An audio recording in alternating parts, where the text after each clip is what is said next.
व्यासपीठावरील सर्वच मान्यवरण उपस्थित बंधू आणि भगिनींनो, तर माझी आणि बाप्पांची 2 वाजता दिल्लीला जायला फ्लाईट आहे.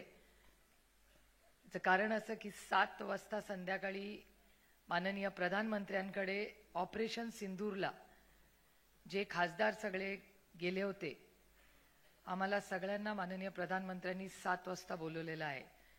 त्याच्यामुळे आम्हाला आमची सकाळी टेस्ट करून तिथे जायला कोविडची टेस्ट करायला लागते. ती टेस्ट करून आम्हाला वेळेत दिल्लीत पोचायचं आहे.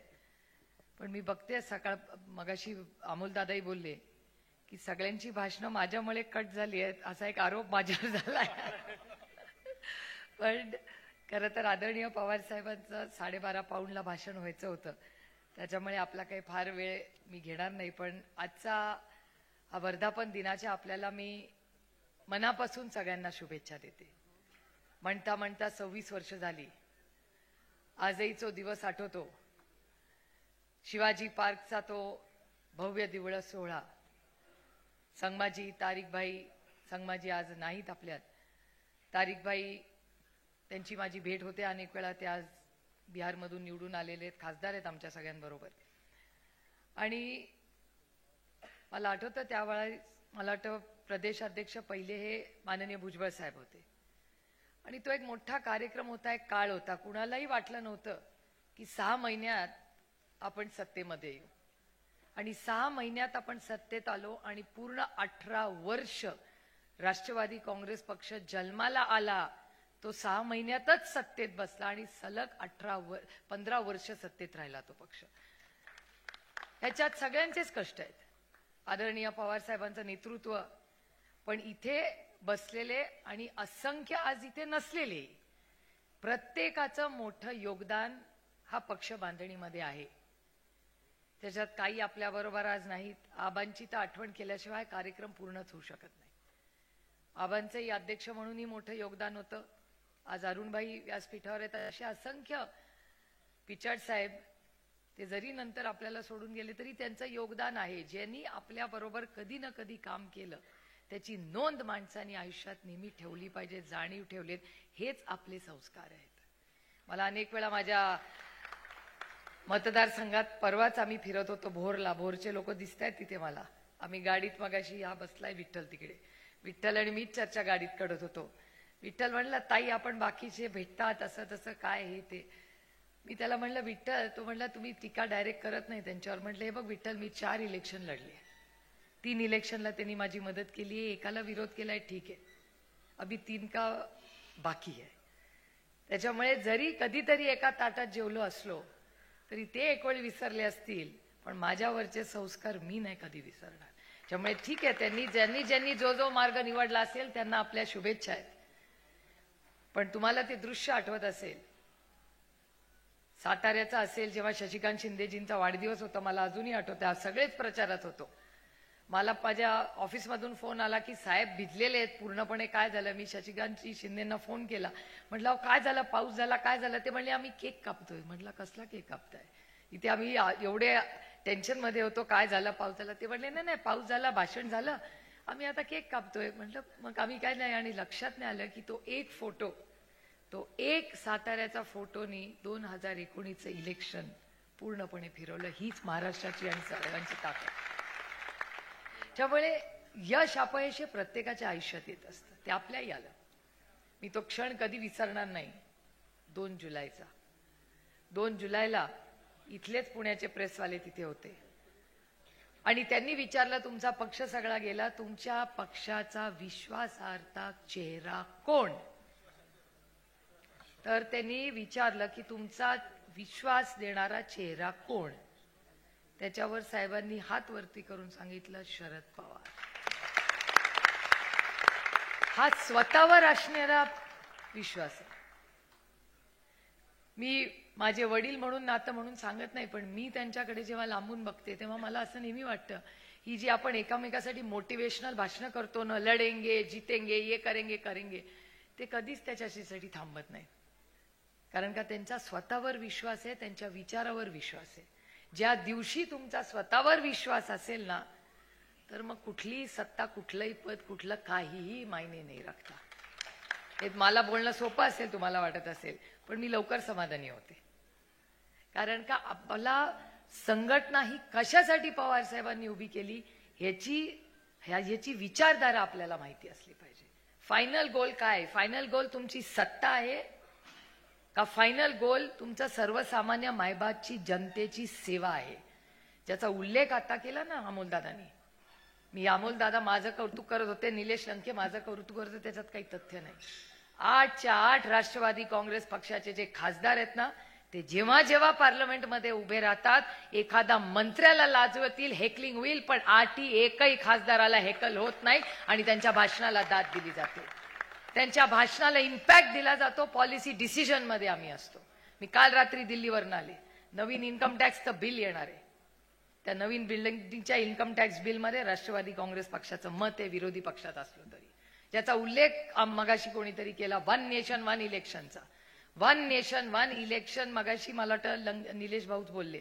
1 नेशन 1 इलेक्शन मध्ये बरेचसे पक्ष आहेत सत्तेमधले, सगळे नाही आहेत, थोडेच आहेत, पण विरोधी पक्षामधले 1 नेशन 1 इलेक्शनचा जो काही निर्णय होईल त्याच्यात राष्ट्रवादी काँग्रेसचं पद सगळ्यात मोठं आणि महत्वाचं असेल. हे वास्तव आहे या राज्याचं आणि देशाचं. त्यामुळे कुठलाही मोठा निर्णय जरी विरोधात असलो तरी मोठा जेव्हा निर्णय देशात होतो त्या पॉलिसी मेकिंग मध्ये राष्ट्रवादी काँग्रेस पक्षाचं मोठं मत देशात घेतलं जातं. हे वास्तव आहे या पक्षाचं देशामध्ये. आणि कालचीच एक गोष्ट सांगते. खरं तर मी माझं भाषण त्यांनीच सुरुवात करणार होते, मग माझं भाषण करायची वेळच नसती मला आली. तेवढंच माझं भाषण होतं. काल मी इंडिगोनी काल आले पुण्यावरनं माझी कमिटी मीटिंग करून, आणि माझ्या शेजारी सत्तेतले खासदार बसले होते. सत्तेतले खासदार मी आणि एक माणूस. तो माणूस आम्हाला काय ओळखत नव्हता. तो भारतीय आहे पण चायनामध्ये काम करतो. त्यांनी आमच्या दोघांना बोलताना पाहिलं आणि म्हणलं, तुम्ही दोघी राजकारणात आहात का? तर म्हणलं हो, आम्ही दोघंही राजकारणात. कुठल्या पक्षात आहात? म्हणजे काँग्रेसच्या विचारात का बीजेपीच्या विचारात? तर त्या व्यक्तीने इंग्रजीत सांगितलं NCP. तो शेजारचा माणूस पटकन, जो मलाही ओळखत नव्हता त्यांनाही ओळखत नव्हता, म्हणाला अच्छा शरद पवार NCP. हा, आणि हे व्हेरीफाय पण करू शकता तुम्ही. मी शेजारच्याचं नाव आज सांगणार नाही, पण मीडियाला विचारायचं असेल तर फार लांब नाही जावं लागणार आहे. त्याच्यामुळे इट इज नॉट, हे परसेप्शन गेम नाही, हे वास्तव आहे. या पक्षाची स्थापना आणि ही 26 वर्ष ही तुमच्या सगळ्यांच्या कष्टांनी झालेली आहे. पण त्याच्याबरोबर संघर्ष येतो, अपयश यश येत असतं, प्रत्येकाच्या आयुष्यात येतं. म्हणून काय आपल्याला हातबल व्हायची गरजच नाही. उलट मला तर वाटतं खूप वेळा की बापरे, जेव्हा त्या लाडक्या बहिणींची नावं कमी होतात ना, कसं तुम्ही डिफेंड करणार आहे मला सांगा ना. जेव्हा शेतकऱ्याचं नुकसान होतं, ज्याचा उल्लेख आता सरांनी केला, देशमुख साहेब म्हणाले कर्जमाफी करणार करणार करणार. काल इथे आप्पासाहेब पवार बसलेत. काय परिस्थिती आहे शेतीची सांगा जरा, कांद्याची काय परिस्थिती आहे दौंड, इंदापूर, बारामतीला जाऊन. आणि फक्त माझ्याकडे नाही, सगळीकडे राज्यात परिस्थिती आहे. सरसकट कर्ज माफी करावी ही मागणी मी राजकारणासाठी करत नाहीये, ही राज्यातली परिस्थिती आज आहे. महाराष्ट्रामध्ये आज गरीब कष्ट करणाऱ्या मुलांचे, अनाथ मुलांचे पैसे आज त्यांना मिळत नाहीये. स्कीम बंद होते. मी म्हणत नाहीये, ह्या सगळ्यांच्या चॅनलवरच दाखवलं जातं. काय फिस्कल डेफिसिट आहे. आता लोक म्हणतात फिस्कल डेफिसिट, ताई भाषण करते आम्हाला समजतच नाही. फिस्कल डेफिसिट म्हणजे येणारे पैसे आणि खर्च होणारे पैसे या दोन्ही मधली जी गॅप असते. प्रभाकर देशमुख साहेब आहेत, त्यांना फिस्कल डेफिसिट कळतं. जयंतरावांनी तर फिस्कल डेफिसिटवर 10 वर्ष इथे अर्थमंत्री म्हणून काढलं. त्यांच्या काळात सगळ्यात कमी हे होतं, त्याच्यामुळे ते यशस्वी अर्थमंत्री म्हणून जयंतरावांकडे दिलं जातं. त्यामुळे आज राजकारण करत असताना विरोधातून जे सत्ता, पॉलिसी लेवलला काम केलं पाहिजे. आपण इलेक्शन्स येतील आणि जातील हो, पण पॉलिसी लेवलवर काम आणि विचार ह्याच्यावर पक्षाने काम करणं गरजेचं आहे. माझी विनंती राहील, मी आदरणीय पवार साहेबांना विनंती करते या व्यासपीठावरनं की ह्या महिन्यानंतर दर महिन्याला 2 दिवसाचं वर्कशॉप हे ओपन ठेवा. ज्याला यायचंय त्यांनी यावं, पण आपली विचारधारा नक्की काय आहे, श्रद्धा ही असलीच पाहिजे, पण अंधश्रद्धा नसता कामा नये. तुम्ही आत्मचिंतन करून बघा, तुम्ही श्रद्धा आहे तुमची का अंधश्रद्धा आहे तुमची? पांडुरंगावर माझं प्रेम आहे आणि माझा डायरेक्ट कॉन्टॅक्ट आहे, मला मध्यस्थी लागत नाही त्याच्यामध्ये.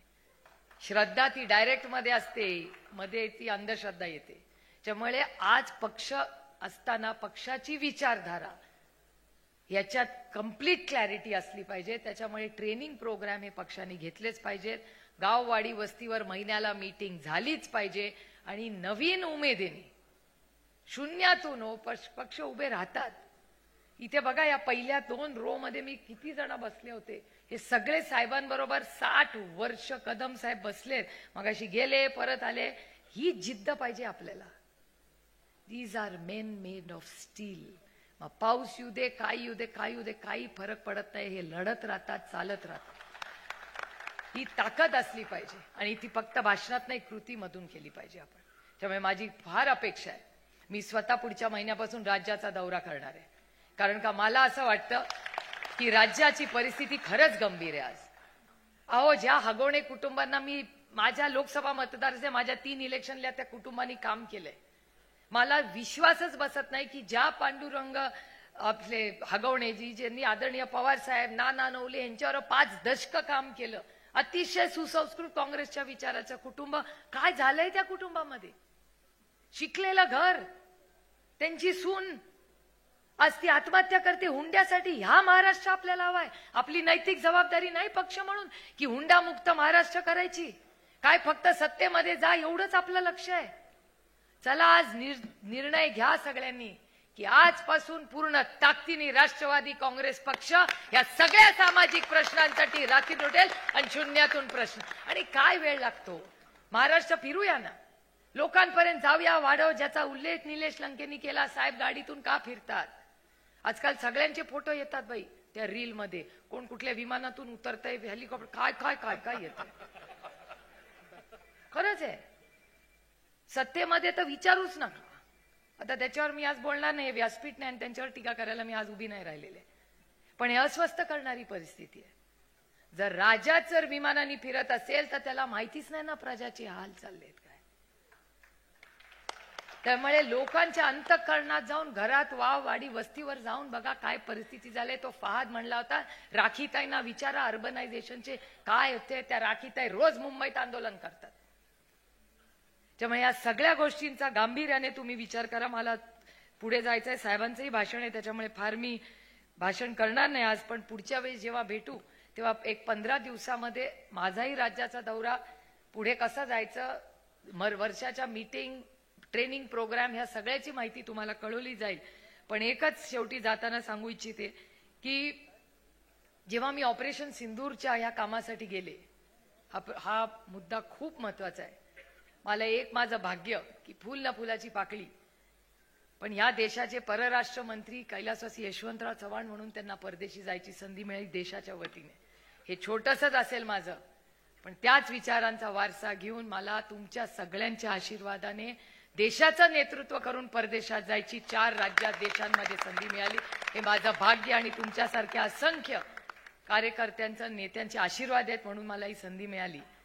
पण एक गोष्ट मला जाणवली तिथे की ज्या ज्या देशांमध्ये मी गेले त्या देशात पहिला प्रश्न मला विचारायचे ते की तुमचा महात्मा गांधींचा तुमचा देश आहे. आम्हाला फक्त तुमच्या देशात कोण आठवतं तर पंडित जवाहरलाल नेहरू आमच्याकडे येऊन गेले होते. त्यांनी केलेलं भाषण आजही आमची लोक वाचतात. इंदिराजींसारखं नेतृत्व ह्याच भारताने दिलं. काय आयर्न लेडी होती, त्यांच्याबद्दल आम्हाला अजून काहीतरी सांगा. म्हणजे आजही परदेशात तुम्ही गेला तरी आदरणीय मोदीजींबद्दलही चांगलंच बोलले. हा, गैरसमज नसावे. पण त्याचबरोबर जेव्हा ते माननीय प्रधानमंत्र्यांची विचारपूस आणि शुभेच्छा देत होते तेव्हा प्रधानमंत्र्यांबरोबर आणि कोटी आपली जनतेबरोबर ते महात्मा गांधी, जवाहरलाल नेहरू आणि इंदिराजींबद्दल ही बोलत होते. हे आपल्याला विसरून चालणार. आणि जगामध्ये Egypt, south Africa, Ethiopia, Qatar या सगळ्या देशांमध्ये, आणि हा अनुभव मला नाही आला, 7 अध्यक्षांची मी बोलले, 7 जे ग्रुप्स होते 7 ग्रुप्सचा हो अनुभव आला. त्यामुळे हे विचार हे जे महात्मा गांधींचे विचार आहेत तेच घेऊन आपल्याला पुढे जायचंय. आणि हा कैलासवासी यशवंतराव चव्हाणांचा महाराष्ट्र आहे आणि तो महाराष्ट्र, ती विचारधारा घेऊन आज राष्ट्रवादी काँग्रेस पक्ष पुन्हा एकदा भरारी घेईल. लढेंगे और जीतेंगे. त्यामुळे त्याची तुम्ही काही काळजी करू नका. आज प्रशांत दादा तुमच्या सगळ्या पुण्याच्या टीमच्या प्रयत्नातून माननीय जयंत पाटलांच्या नेतृत्वाखाली अतिशय उत्तम हा कार्यक्रम आज इथे झाला. आज फक्त मला आणि बाप्पांना लवकर निघायची परवानगी आपण द्यावी.